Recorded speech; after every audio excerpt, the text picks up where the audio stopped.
First half పెద్దగా మెరుపులు లేకుండానే ముగిసిన సెకండ్ హాఫ్ మీద మాత్రం ప్రేక్షకుల్లో భారీ అంచనాలున్నాయి.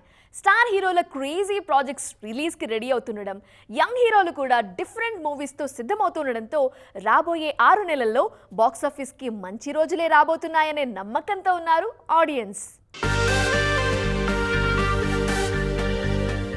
సెకండ్ హాఫ్ స్టార్టింగ్ లోనే డిఫరెంట్ జానర్ సినిమాలు రిలీజ్ కు రెడీ అవుతున్నాయి. అక్కినేని యువ హీరో అఖిల్ హీరోగా తెరకెక్కిన లెనిన్ ప్రేక్షకుల ముందుకు రానుంది.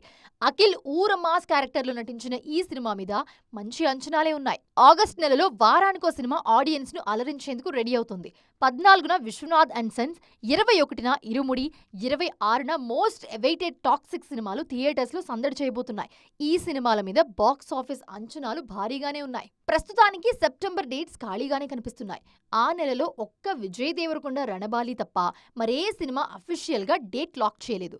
ఆ గ్యాప్ ను అక్టోబర్ సినిమాలు కవర్ చేసేలా కనిపిస్తున్నాయి. ప్రస్తుతం ఏ సినిమా డేట్ కన్ఫర్మ్ చేయకపోయినా దసరా బరిలో పోటీ గట్టిగానే ఉండే పరిస్థితి కనిపిస్తోంది. అక్టోబర్ 2న ఆడియన్స్ ముందుకొస్తున్నట్టు ఆదర్శ కుటుంబం టీం అఫీషియల్ గా కన్ఫర్మ్ చేసింది. ప్రభాస్ హీరోగా తెరకెక్కుతున్న ఫౌజీ టీం కూడా దసరా సీజన్ లో ఆడియన్స్ ముందుకొచ్చేందుకు రెడీ అవుతుంది. చాలా రోజులుగా వాయిదా పడుతున్న విశ్వంభరను కూడా అదే సీజన్ లో బరిలో దించే ఆలోచనలో ఉన్నారు మేకర్స్. ఇలా క్రేజీ ప్రాజెక్ట్స్ తో అక్టోబర్ డేట్స్ హెక్టిక్ గా కనిపిస్తున్నాయి.